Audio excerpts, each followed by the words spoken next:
আসসালামু আলাইকুম ভিউয়ার্স, আপনারা সবাই কেমন আছেন?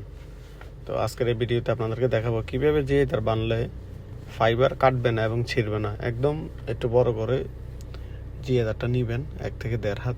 তো এটা ডাবল করে দিয়ে একটু একটা সাইড একটু ছোট দিবেন, একটা সাইড একটু বড় দিবেন। তো প্রথমে একটু বেঁধে নেবেন, ঠিক আছে? বেঁধে নিয়ে তারপরে ফাইবারটা একটু টান করে রাখবেন। তো প্রথমে 2-4টা মুচড়া দেওয়ার পরে কিন্তু আপনারা এটাকে ধরে উপরে বাঁধতে পারবেন, ঠিক আছে?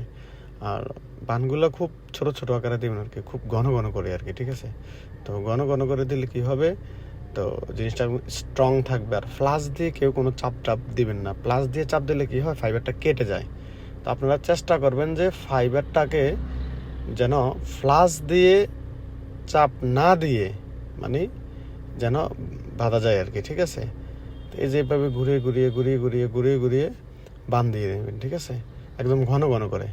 তাহলে আপনার ফাইবারটা একদম স্ট্রং থাকবে আর কি, স্ট্রং থাকবে।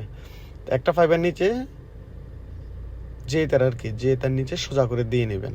তো দেওয়ার পরে কি হবে, এটা ফাইবার উপরে আর কোনো জোর প্রেশার লাগবে না আর কি, ঠিক আছে? প্রেশার লাগবে না। আর আপনারা এই একটাকে একটু শর্ট করে এভাবে নেবেন আর কি, তখন এই একটা বান হয়ে গেছে। তো আরেকটাকে এভাবে আপনারা পেঁচিয়ে নেবেন, খুব আস্তে ধীরে। যে আরও অর্ধেকটা থাকবে এটাকে ফেঁচিয়ে নেবেন, ঠিক আছে? তো এটা নেওয়ার ফলে কি হবে, ডাবল বান হচ্ছে আর কি, ডাবল বান হচ্ছে। তো এই বান দেওয়ার ফলে আপনার যদি ফ্লাশ দিয়ে চাপ না দেন তাহলে এই ফাইবার আপনার ছিঁড়বে না। যদি কোনো ভারী ধরনের আঘাত না খায় বা টান না খায় তাহলে এটা একদম মজবুত থাকবে। তো ঠিক আছে ভিউয়ার্স, যদি ভিডিওটা ভালো লাগে অবশ্যই বেশি বেশি করে শেয়ার করে দেবেন। আসসালামু আলাইকুম, ভালো থাকবেন।